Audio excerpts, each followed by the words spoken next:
Assalamualaikum warahmatullahi wabarakatuh. Selamat datang di EduScience Indonesia, channel pembelajaran sains masa kini.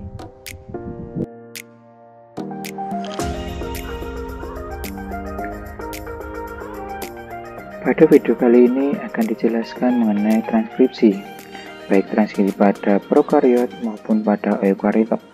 Sebelum masuk ke dalam video, jangan lupa diklik tombol subscribe, like, dan share, dan jangan lupa di komen untuk keberlangsungan dari channel ini. Transkripsi sendiri merupakan suatu proses untuk membaca informasi yang disimpan dalam urutan nukleotida DNA menjadi RNA yang akan terjadi di dalam ribosom. Hal ini bahwa transkripsi nanti merupakan penerjemahan dari DNA untuk membentuk yang namanya RNA atau messenger RNA. Dalam hal ini, untuk pengubahan teks DNA menjadi RNA, sebenarnya yang berubah hanyalah basa nitrogen timin di DNA yang pada RNA digantikan oleh basa urasil. Dalam hal ini, pada RNA, basa timin tidak memiliki, sehingga nanti dia apabila nanti seharusnya dia diterjemahkan menjadi timin akan berubah menjadi urasil. Secara fungsional, bahwa transkripsi diartikan sebagai transfer informasi genetik yang terdapat dalam urutan-urutan nukleotida DNA menuju ke urutan nukleotida RNA atau penyalinan atau perekaman informasi genetik yang ada pada DNA yang akan menghasilkan salinan atau rekaman berupa urutan nukleotida RNA dan menggunakan DNA sebagai template atau cetakannya.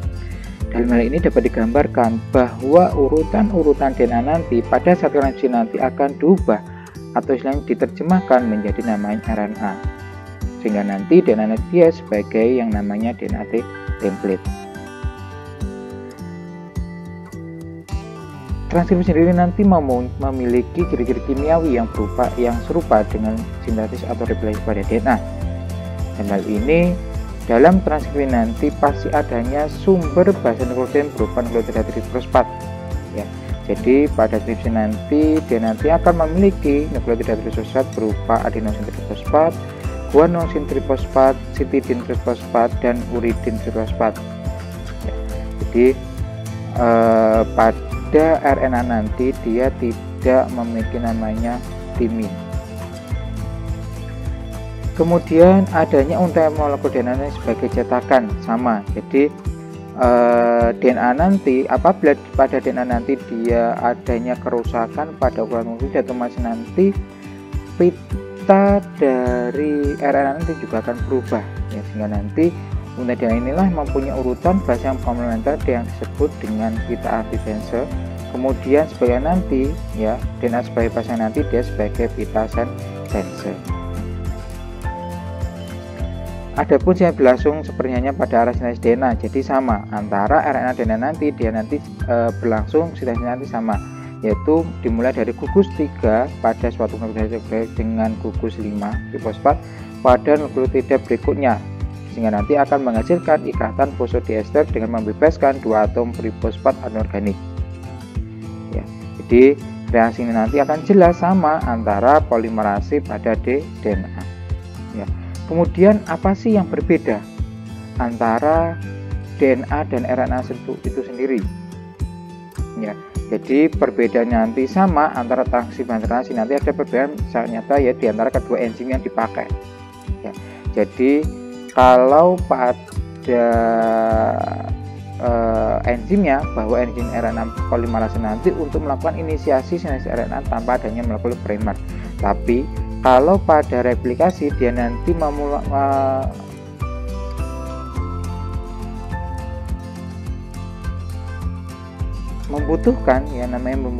namanya molekul primer untuk proses pemanjangan pita DNA. Tapi kalau RNA nanti dia nanti tidak membutuhkan, dia cukup membutuhkan enzim yang namanya RNA polimerase. Ya. Jadi molekul RNA nanti ya kita sudah mempelajari di asam nukleat bahwa terdiri dari 3, yaitu ada mRNA, tRNA, dan RNA. Jadi kalau mRNA nanti adalah RNA yang merupakan salinan kode-kode genetik pada DNA yang dalam proses selanjutnya akan diterjemahkan menjadi urutan asam amino, sehingga nanti akan menyusun suatu protein. Sedangkan tRNA yaitu merupakan RNA yang membawa asam-asam amino spesifik yang akan digabungkan dalam proses sintesis protein. Kemudian yang terakhir yaitu rRNA atau RNA ribosom adalah RNA yang digunakan untuk proses penyusunan dari ribosom itu sendiri.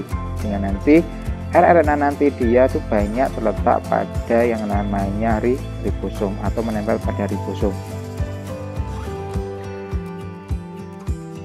Kemudian pada sintesis jalin RNA nanti dia tergantung dari DNA ya. Sebab itu bahwa transkripsi nanti dia nanti akan mempunyai kemiripan dan replikasi dalam hal mekanisme kimia, polaritas dan penggunaan dari template sendiri ya, karena antara RNA dan DNA nanti dia saling berkaitan. Kemudian yang kedua yaitu transkripsi nanti mempunyai perbedaan dengan replikasi dalam hal tidak diperlukannya primer dalam transkripsi. Ingat, tidak diperlukan berupa primer dari transkripsi. Hanya sebagian segmen DNA yang diperlukan untuk transkripsi dan hanya satu jalur DNA yang digunakan sebagai template transkripsi. Jadi kalau DNA kemarin kita sudah pelajari bahwa dia terdiri dari dua untaian DNA, tapi kalau pada saat transkripsi dia nanti hanya membutuhkan satu DNA template. Kemudian yang ketiga nanti adalah proses transkripsi terjadi pada saat DNA tidak melakukan replikasi.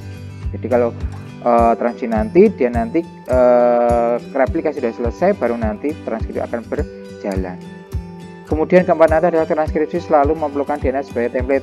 Jelas karena RNA nanti dia nanti akan menerjemahkan DNA sebagai DNA template.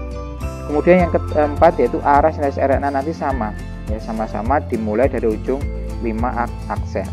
Kemudian yang terakhir yaitu polimerase RNA nanti merupakan enzim berperan dalam proses sintesis RNA ya. Kalau pada DNA nanti dia memerlukan yang mana polimerase DNA dan juga nanti memerlukan primer dalam proses replikasi DNA.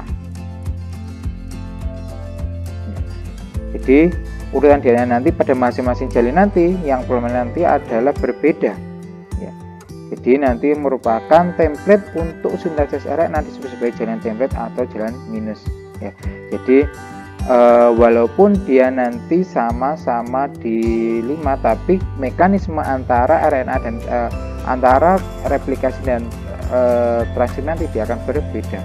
Jadi kedua jalin DNA nanti masing-masing dapat menjadi template untuk sintesis RNA sehingga nanti masing-masing jalin dapat mengkode gen yang berbeda. Jadi jalin DNA yang berkomplementan nanti dengan template disebut sebagai non template atau jalan positif.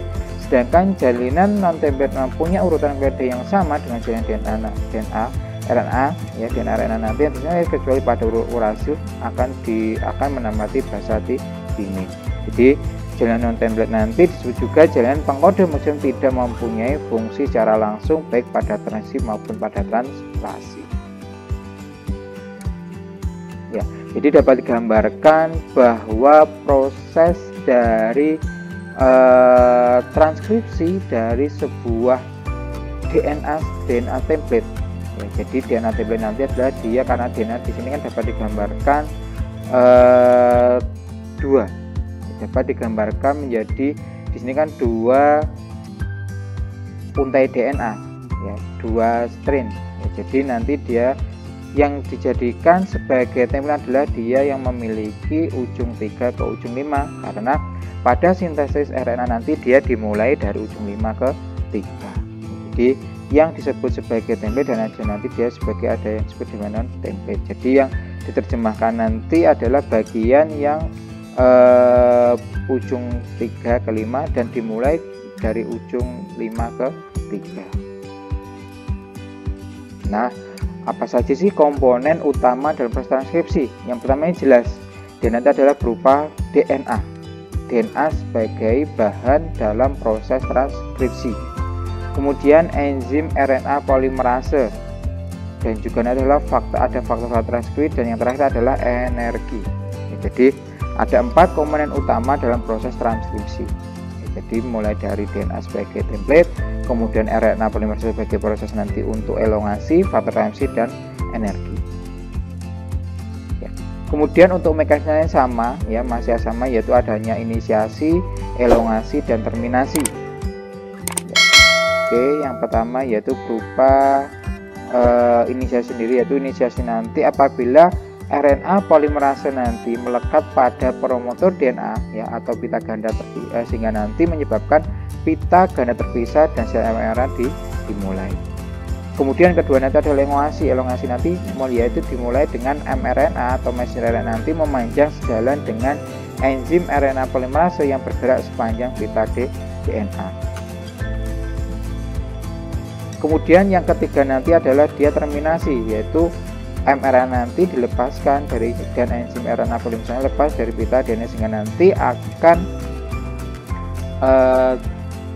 terbentuk berupa untaian mRNA dari hasil penerjemahan dari pita DNA. Jadi yang pertama yaitu berupa inisiasi, yaitu inisiasi nanti dimulai pada yang disebut dengan promotor. Jadi titik mulai transisi nanti adalah promotor ya. Jadi promotor inilah yang menentukan di mana transisi nanti dia akan terjadi. Jadi terjadi dan pada untaian DNA yang mana sebagai DNA template tadi.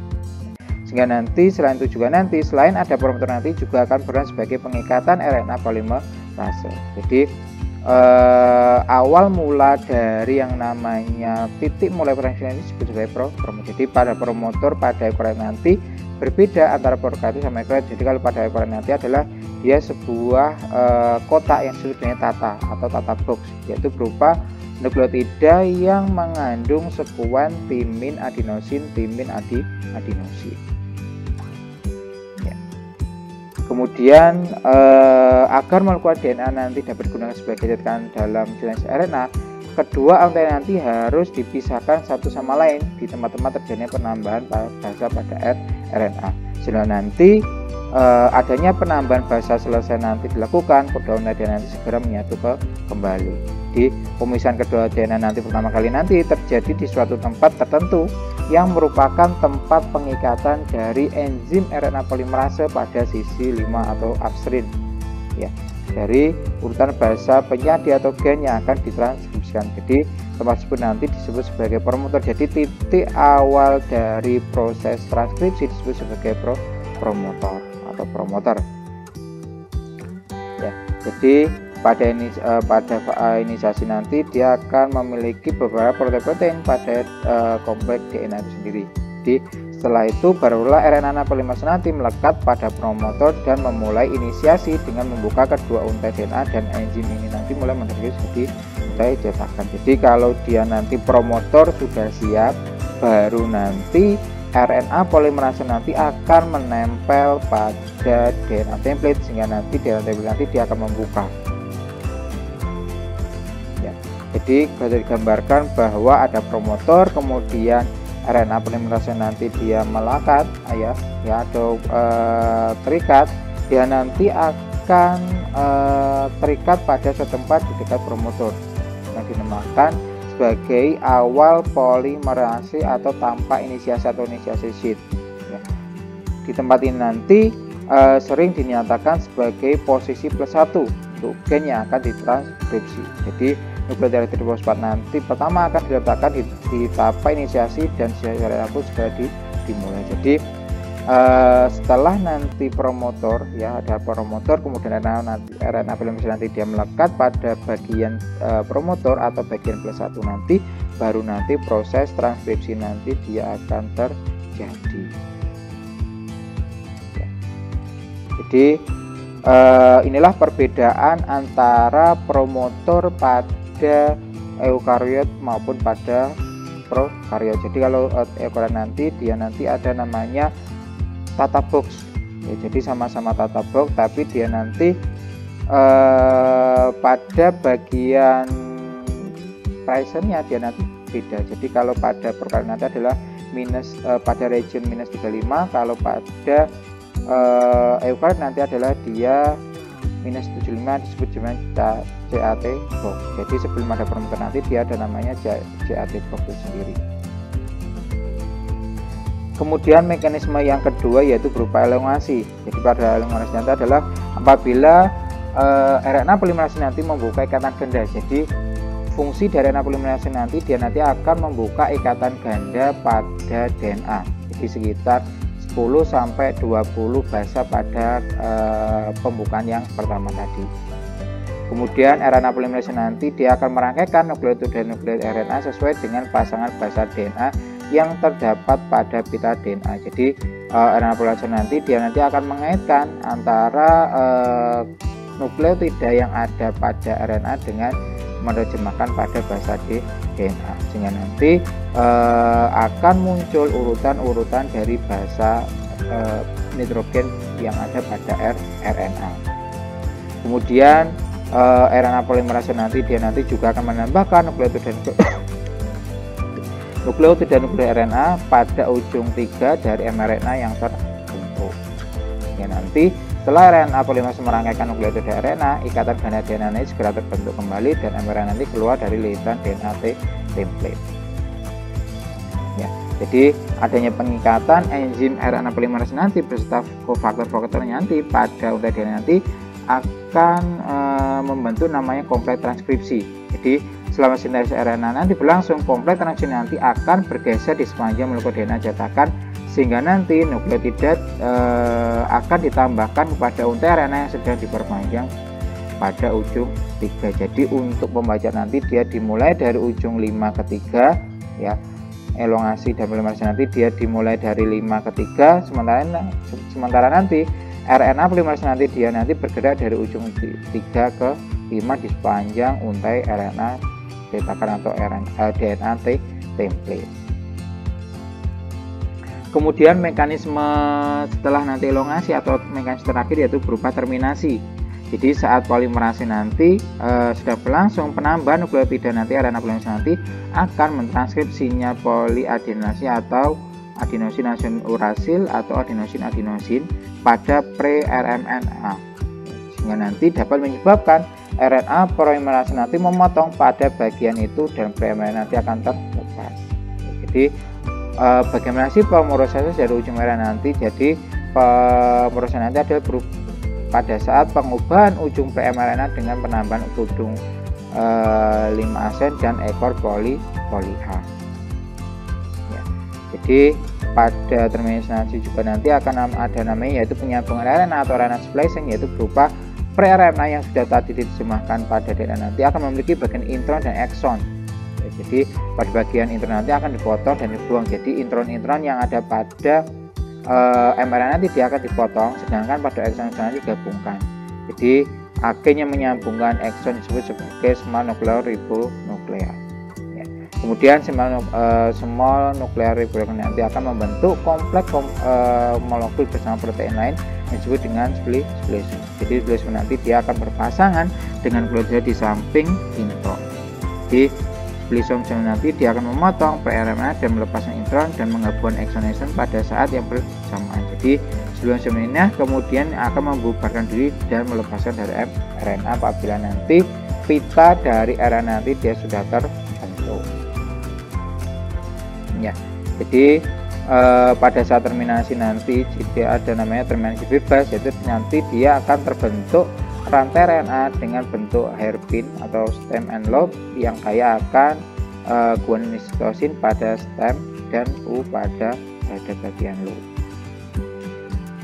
Ya, jadi dapat digambarkan bahwa inilah mekanisme dari proses terminasi yang terjadi pada transkripsi. Ya, jadi selain bebas nanti juga nanti terminasi nanti juga ada namanya terminasi tergantung dari faktor. Ya, jadi kalau yang bebas nanti dia langsung apabila nanti dia sudah ketemu stop codon nanti dia akan berhenti sehingga nanti akan berubah mRNA baru. Tapi kalau yang satu nanti adalah dia harus membutuhkan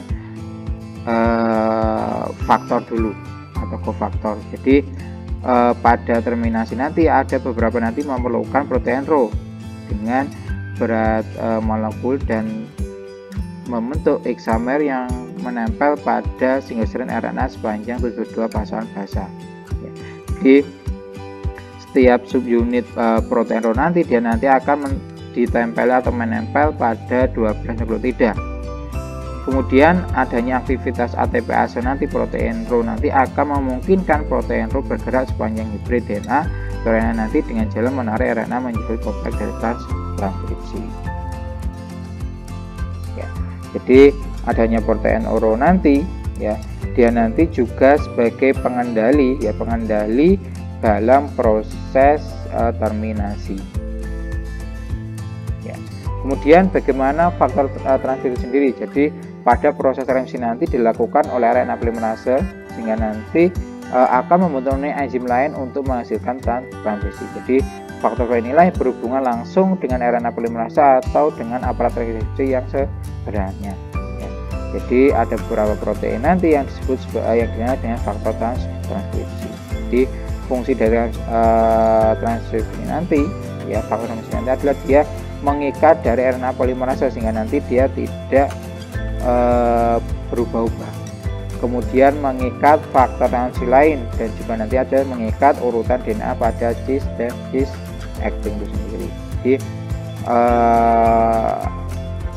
transkripsi nanti dia adalah mekanisme yang paling berat karena dia harus menerjemahkan, kemudian nanti mengolah dan kemudian nanti menggabungkan.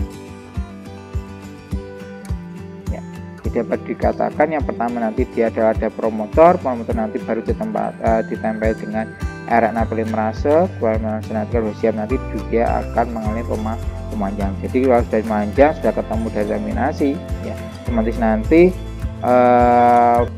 promotor nanti juga akan hilang, ribosom nanti juga akan hilang. Kemudian bagaimana sih perbedaan antara transkripsi eukariot sama prokariot? Jadi kalau prokariot nanti adalah transkripsi nanti sebelum transkripsi selesai. Ya. Kemudian transkripsi terjadi setelah proses transkripsi selesai dan tidak dapat terasa secara bersama.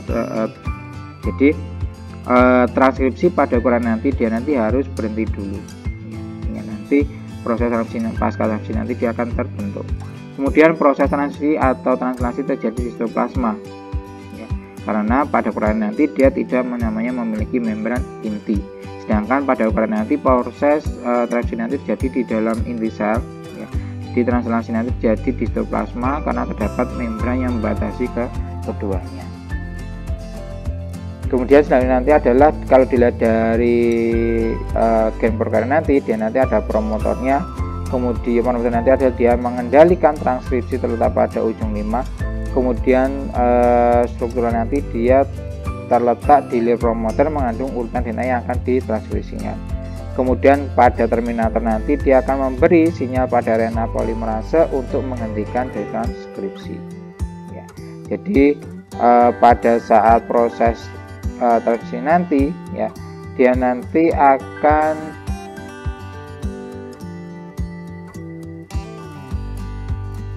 dilihat dari urutan nukleotida atau row independen maupun protein dari faktor row atau row dependen. Sedangkan kalau pada ukuran nanti dia terdiri dari 3 gen, yaitu gen kelas 1, gen kelas 2 dan gen kelas 3. Jadi kalau pada gen kelas 1 nanti dia nanti akan membentuk promotor antara gen utama. Kemudian polimerase 2 nanti ya dia nanti akan mengkode protein dan beberapa RNA yang berukuran kecil di dalam nukleus sehingga nanti dia nanti terdiri dari mRNA dan sRNA. Kemudian ketiga nanti adalah dia mengkode tRNA 5SR dari rRNA. Kemudian kalau pada prokariot nanti agen prokariot nanti diorganisasikan dalam suatu sistem operan ya. Tapi kalau pada ukuran nanti dia nanti tidak terdapat namanya sistem operan, jadi hanya bersifat spesifik. Jadi pada nanti dia nanti hanya menerjemahkan pada bagian-bagian tertentu.